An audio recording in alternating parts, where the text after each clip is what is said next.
Do you want to talk about books? Because I want to talk about books. So hear me out. Let's talk about books. Hi, welcome back to my channel. My name's Alexis, and today we're going to be talking about all the books I read in November. Now, I haven't done a wrap-up in a long time, but for some reason, November was just feeling like a good month to do a little wrap-up, you know? I ended up reading 8 books in the month of November, which is like probably the most books I've read in 1 month this entire year, which is probably because I was trying to get to my reading goal. And I'm a little nervous that we're still not going to get to it. But that is like super besides the point. Instead of rambling, we're just going to go straight into the books I read in November. The very first book I read at the beginning of this month was Happily Never Afters by Lynn Painter. I always forget the title of this book because it was originally called The Objectors, and that's the title that sticks in my brain instead of the new one. So this book comes out in March of next year. I think I ended up giving it, a 4 or 5 star rating. This book was so much fun. I am a massive fan of Lynn Painter. I don't think that is a surprise to anyone who's been around my channel for even a little bit. But y'all, her upcoming book was phenomenal. Like, chef's kiss. So this book is about our main character. I think her name was Sophie. I suck with remembering names, so we're gonna go with that. So at the beginning of the book, our main character, right, she's about to get married to her fiance, like literally getting ready at the wedding. But it's not going to go through because it's going to be objected by someone she hired to object her wedding. And then after the wedding, she and this guy, they hang out a little bit, they have some little drinkies and stuff, part ways.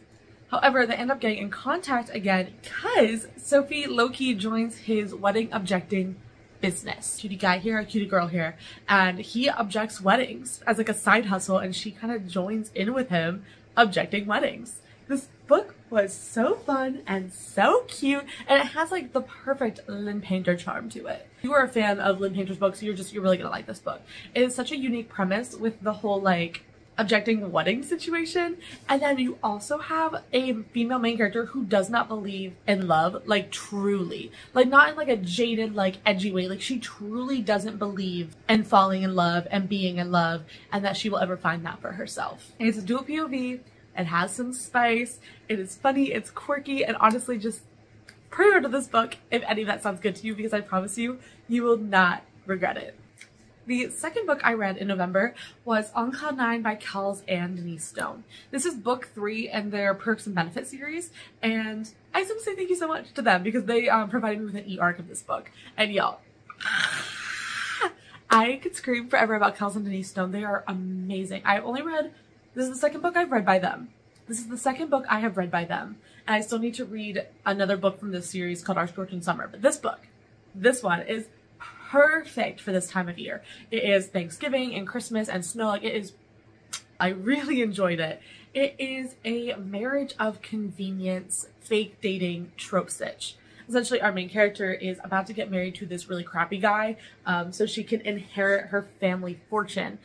Only for in front of like all of their guests at this massive party for it to be shown that he is like cheating on her. I mean, she already knew that, but like now everyone knows that it was not a great loving situation. However, in swoops Matthew, this guy that she works with, and he kisses her in front of everyone, and they decide to just roll with it and say that they're in love and they're gonna get married, and that is how she is going to get her fortune, is they're going to get fake married and then get divorced. This book is so fun and so interesting. Our main character Molly is like the heir to a line of luxury hotel resorts, and it also has the forced proximity trope because they end up having to stay at one of those resorts together for like 3 weeks doing like a love test thing.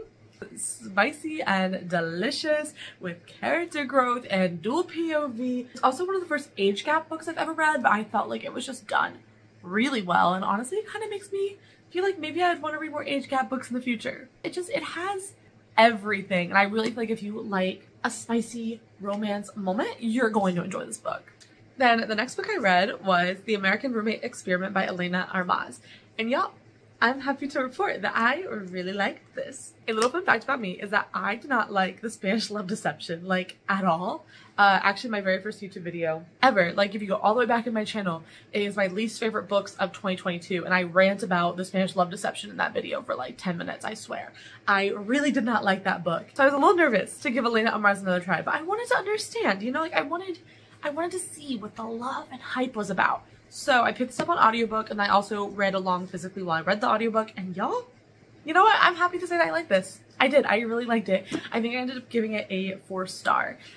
If you don't know what this is about, it's about our main character, Rosie. She is the best friend from the Spanish Love Deception, and she is a struggling writer. Her apartment literally like caves in on her, so she goes to stay at her best friend's apartment, only when she gets there to realize that her best friend's cousin, Lucas, is also staying there.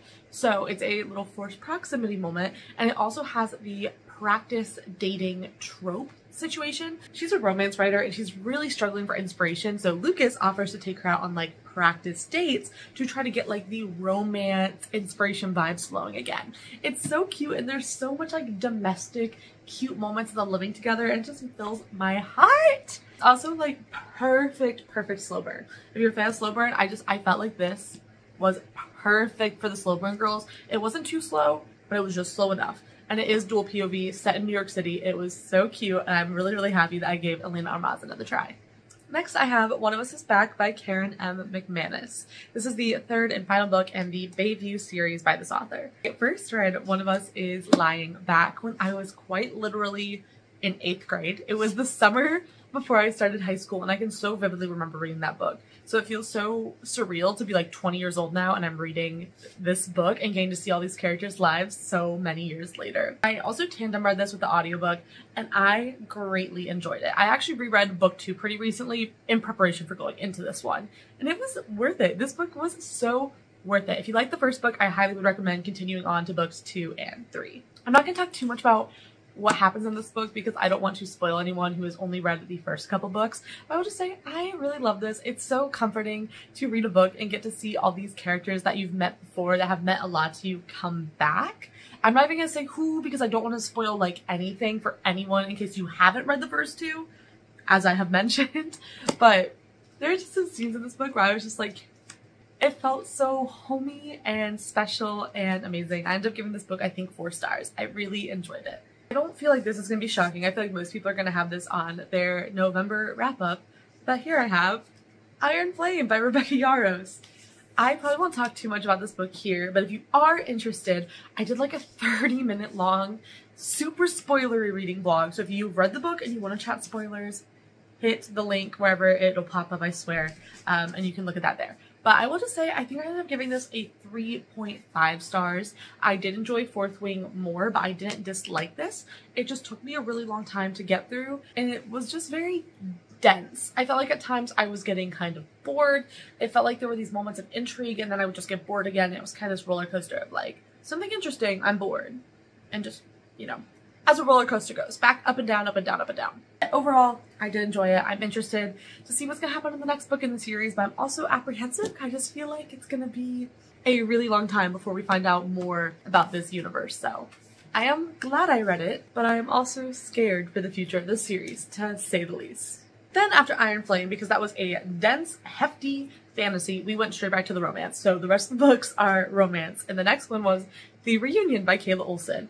This book has been patiently sitting on my Kindle for way too long because I am behind on my NetGalley arcs, to be honest. So I finally decided to pick this one up, and I liked it so much more than I thought I would. I don't know why I had it in my brain that I wasn't gonna like this book, but I definitely did. I ended up giving it, I think, 3 stars. I mostly listened to it on audio while also reading on my Kindle, and I did enjoy it. I just didn't feel intensely emotionally caring about the characters. It was fun, it was interesting, and I really liked the premise, but I just didn't feel super engaged. If you don't know what this book is about, it's about our main character Liv and Ransom. So Liv and Ransom were co-stars on this like really big TV show. It kind of gave me almost Gilmore Girl vibes, not in the sense of like what Gilmore Girls is about, but like in the large cast, really well-known in pop culture kind of TV show. And they come back together to film a reunion special, but kind of starts from there. It just kind of branches out. I did like it. I thought the romance was cute. It was a second chance romance. And I also think my favorite part was just the behind the scenes look at acting and celebrity life. I'm a big fan of books that do like famous people, like acting and writers. I think it's so interesting to see that lifestyle. So I did really like that aspect about that book. But otherwise, it just was kind of cute and fluffy. It wasn't super memorable to me. I liked it, but it isn't one that I think I'm going to be like thinking about next year. I think this is a book that just like, you know, I digested it and now we move on. Next up, I have Night Shift by Annie Crown. This was one of my most anticipated reads of November because it came out in early November. I'm happy to say I ended up giving it 5 stars. I loved this book so freaking much. If you don't know what it's about our main character, Kendall. So Kendall is a super romance girly. She loves books, loves reading, and she works the Friday night shift at the library at their college campus. And then here we have my boy Vincent. Vincent is the star basketball player. And one night Vincent comes into the library, talks to Kendall, and they end up going into a corner and quite literally making out. And the story starts from there. So this book is a little insta-lovey, but honestly it is just so good. It's everything I need it to be. It is not very heavy. There's not a lot of backstory. It's just very much like fluffy and fun and spicy. And it's like very Wattpad-esque. This is literally a Wattpad book. It's like W by Wattpad's their book. And this book used to be on Wattpad. And it gives that vibe, but like in a really good way. There's not a lot of depth to the characters, but I didn't feel like there needed to be. This is just fun and quick and bookish, and our main character talks a lot, not only about books, but in bookish thoughts. Like she talks a lot about tropes and like what tropes she doesn't want to be, and it's just really fun, you know? I think if you're looking for something with not a lot of depth and it's just fluffy and quick, highly recommend this. I read it in 2 days, and I really can't tell you the last time I read a book so quick because it was just completely addicting and bingeable.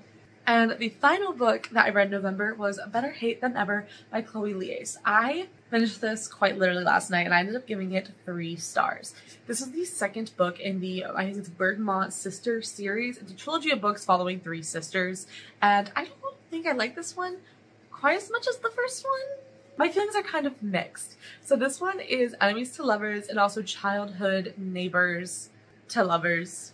Is that what that trope is called?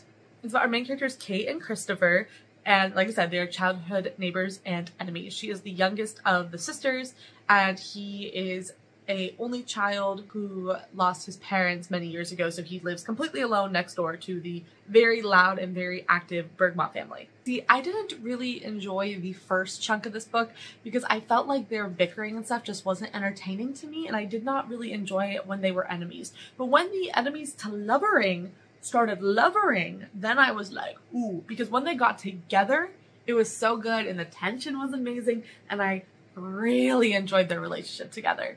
And then the only other thing was I just felt like the ending was like a little abrupt, so I wasn't a huge fan in the beginning, and then the ending was just like a little, I just felt like it kind of like racetrack car stopped over. Those things kind of took away from my enjoyment overall, so which is why I'm giving it 3 stars. But I did really like it, and if you did read the first book or you're considering reading the series, I would recommend them. They are very fun and they have a lot of amazing representation. For example, this book has chronic migraine representation, demisexual representation, ADHD, and then the first book also has a lot of amazing representation. So this series is really great. I do recommend it. This book just probably wasn't my favorite of all of them.